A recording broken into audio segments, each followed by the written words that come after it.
Hello, hello, hello everyone, Casual Gamer here, and welcome to another episode of The Legend of Zelda: A Link to the Past. Today I'm doing post-commentary, so don't mind me.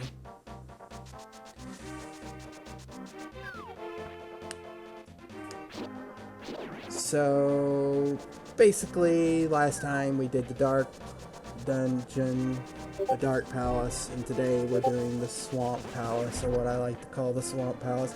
I don't know if level 6 is considered more of a Swamp Palace or level 2. Although level 2 has more water physics in it than level 6.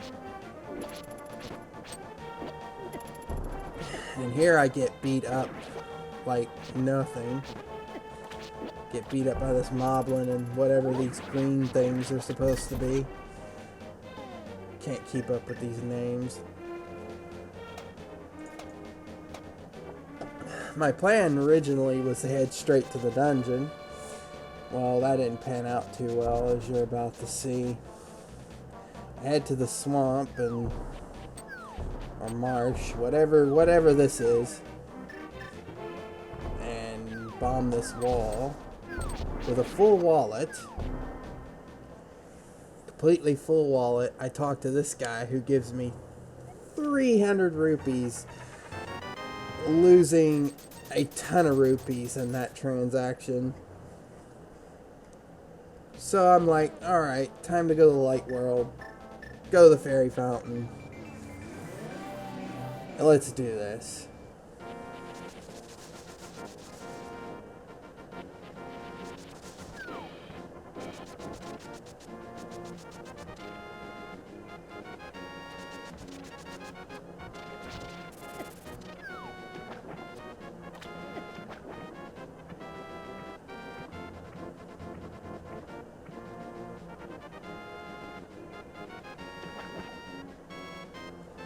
And here's where I spend a good chunk of time just grinding the fairy fountain endlessly. I speed this part up to save time so you guys don't have to watch me continuously grind the fairy.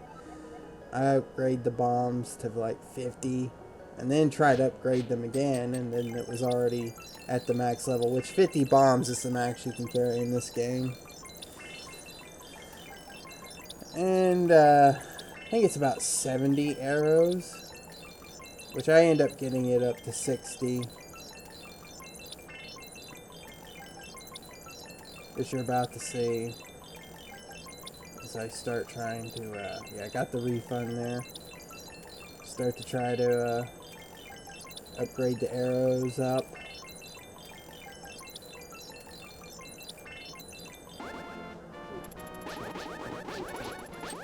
The red guys stopped popping up because we beat the Aghanim in the light world. So basically the red guys that were in the dungeon are now in the overworld.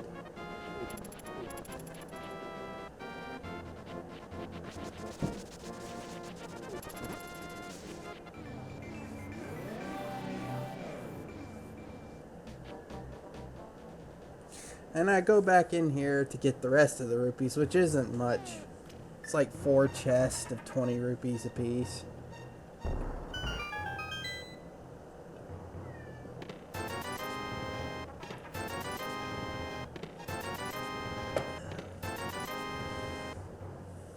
Not as much as that 300 rupee bonus would have been. I missed out on that.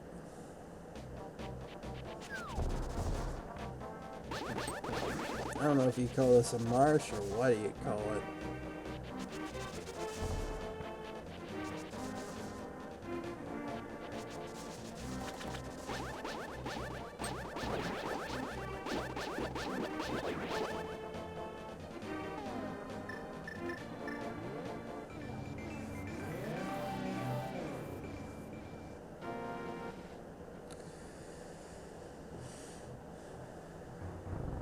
And I pushed these blocks to get the bombs, which I already had a full set of bombs, which was a complete waste. The reason I'm going in here is so I can empty it out for the dungeon, because if you were enter the Dark World dungeon without doing this first, you wouldn't get past the first ladder. here I waste some time trying to kill an anti-fairy. Waste half of a magic container doing so.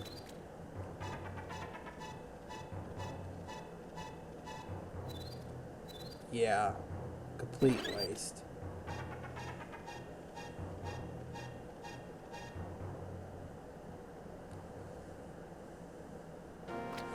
And then I forgot there was a piece of heart there. I'm just like, oh, I want that piece of heart, so I'm going to go back and get it. Because once we leave this screen, that refloods itself, and you'd have to do it again.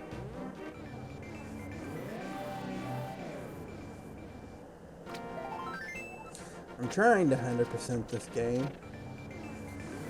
Trying.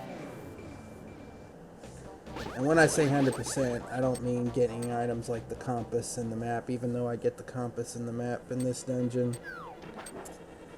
100%ing is like getting every item in the game and every heart container. That's what I consider 100%ing a Zelda game. It's doing all the side quests. Not getting every map, key, and room in the dungeon. I used to do that when I recorded these games years ago when I LP'd them on my old channel. I tried to do everything. That's just a lot of wasted time, although I kind of do everything in this dungeon, this episode.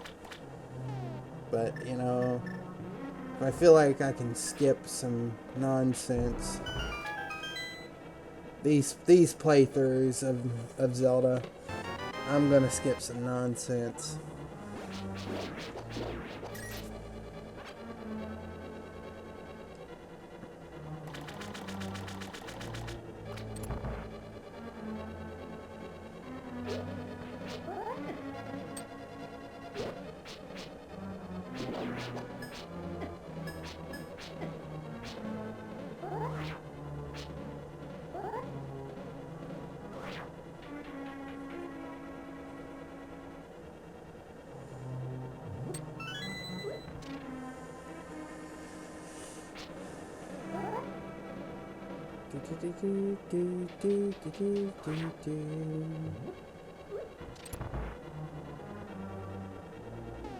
Oh, this is one of my favorite dungeons, by the way. I remember playing this as a kid and doing this. And I was like, that's so cool. You know, I know it's nothing spectacular for today, but, you know, as a kid, watching that flood up like that was pretty wicked. I thought that was such a cool effect. Especially how the water's translucent. Forgive me.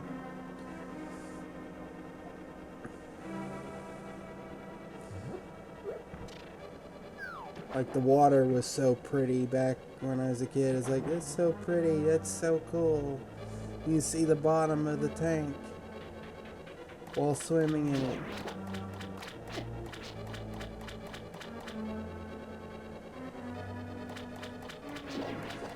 I remember also playing this on the GBA, and they added the dive feature to the game, and it was like, I was like, you know, this is kind of cool, diving into this translucent water. Although I played the Super Nintendo version first. I liked the GBA version more when I was like a teen or something. But I went back to this being my favorite version of the game later on because the GBA version didn't age well. The kid noises yelling with the sword. Oh god, that's annoying to me. Looking back on it, I thought it was kind of cool, you know, when they ported this over to the GBA. It's like, oh, my favorite Zelda game's being ported over to a handheld console. I'll finally get to play it on the go. And then I was like, ugh. Now I'm like, ugh.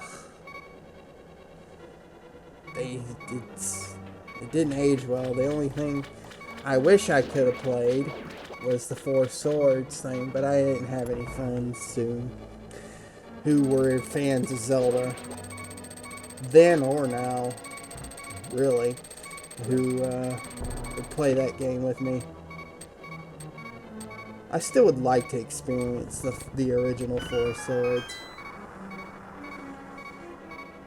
That was one thing that probably aged better, was the Four Swords game that came along with the remake, or ported, I wouldn't say remake, ported version of A Link to the Past. I'm LPing the original because I think the original's a better game. Graphically and sound-wise, definitely. The GBA, oh god. But, you know, for its time, that was a good thing. You know, it was a great port for its time. Too bad that they didn't release the Super Nintendo version to the Collector's Edition disc, which I still got.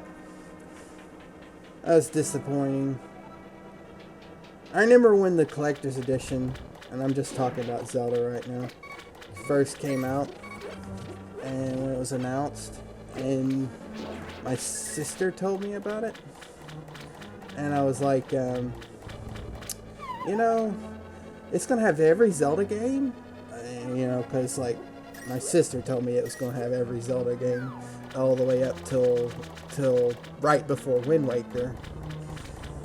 That wasn't true. I'm like, really? It's gonna have all of them? That made me want that disc. That's something that would have been cool for them to have done. This because there wasn't that many Zelda games back then. There was only like, what was it? Zelda 1, Zelda 2, A Link to the Past, Link's Awakening, Ocarina of Time, Majora's Mask, Oracle Seasons and Ages, and then the Master Quest. It's like, let's see.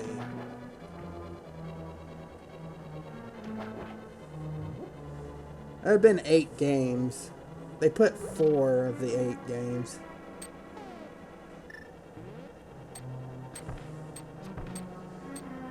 I mean, it's still a good disc. I'm not complaining about the disc. I still have it in my collection. I still think it's good. But when I ended up getting it, it was just the first 2 Zelda games, which was nice to be able to have that on a newer format, because my cartridges, they don't save anymore because the batteries are long dead in them. So it's like,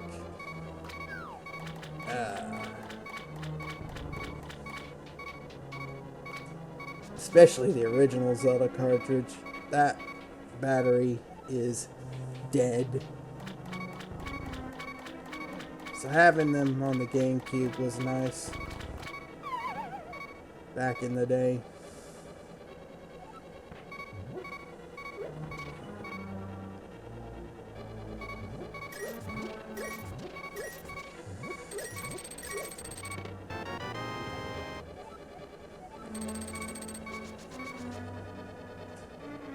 Oh man, I love this area. Not one of the most interesting. I think it's one of the most interesting dungeons in the game, because it's like you got all these mechanics that you have to work through with the levers and stuff.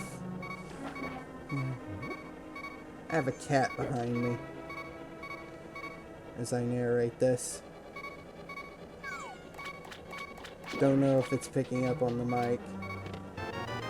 Hello, Blake. We got the hook shot.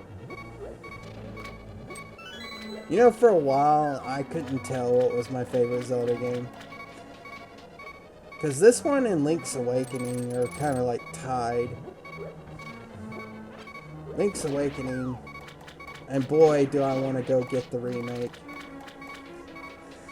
I definitely want the remake to Link's Awakening. But if I ever LP Link's Awakening, it'll probably be the DX version of the game. Unless I end up getting it. and have a way to stream my Switch. Good luck with that. I have a Switch Lite, so it's not going to be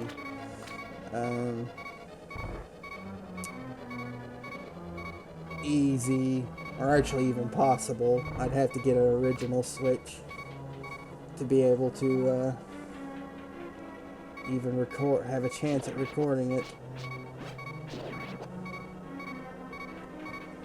Some point, maybe. So if I LP Link's Awakening, it'll probably be the DX version, because I have a way to record that.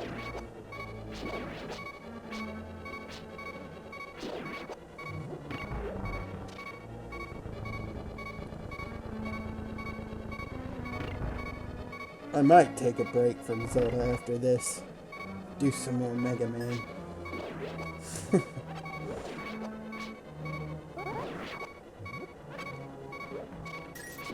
This is still a great game.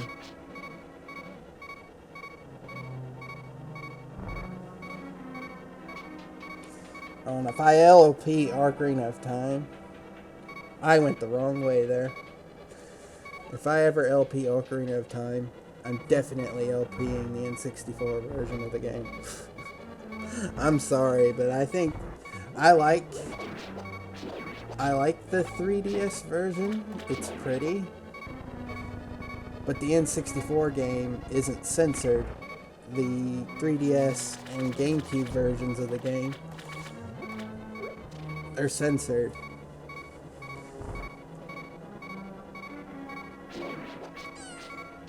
And I don't like that. They got rid of the crescent and star symbol of the Gerudo and replaced it with that ugly massing, and I love this drain. And then they got rid of the chanting of the fire temple. And then the blood that's in the game under the crucifixes. And then Ganon throwing up blood, and I die here with the fairy helping me revive. And then Ganon throwing up blood. I'm just like, you know, I grew up with that version of the game that had all those things. So I'm just like, I'm going to LP the version that I grew up with.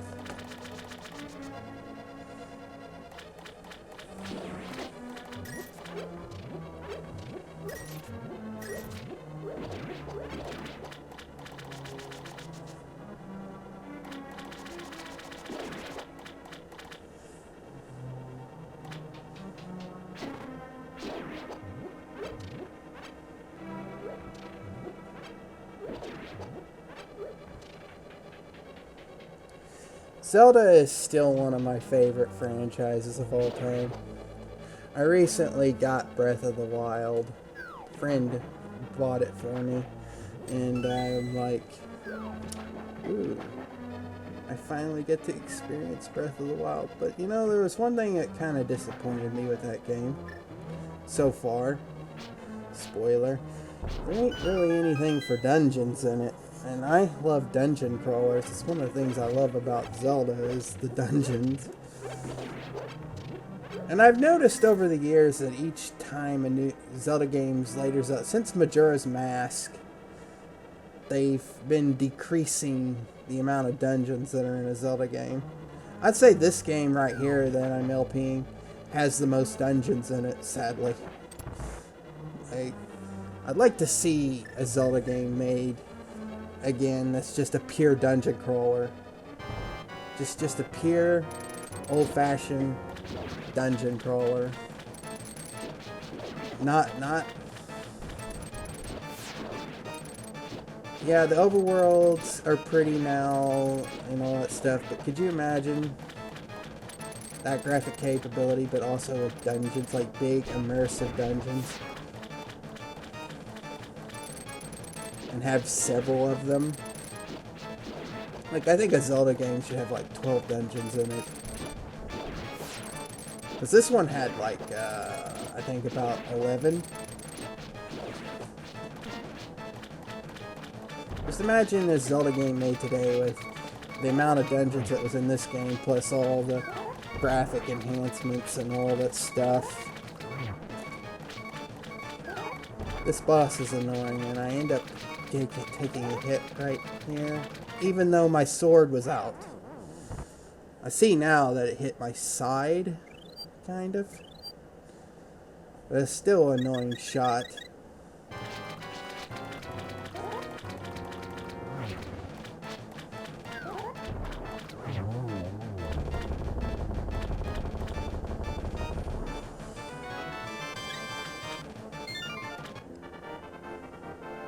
Da-na-na-na, we got the crystal.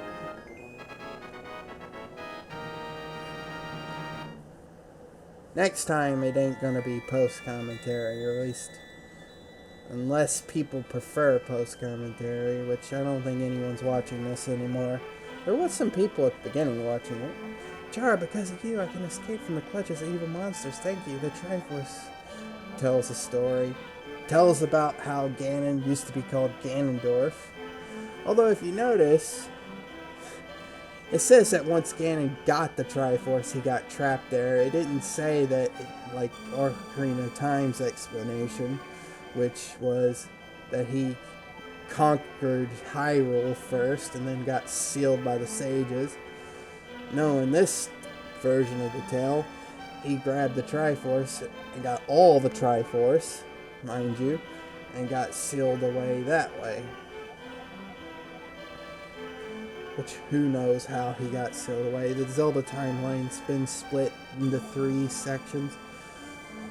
The Zelda timeline when this game was made was more straightforward. Hey, the way of the hero lead to the Triforce. And this is the end of this episode. This is Casual Gamer signing out.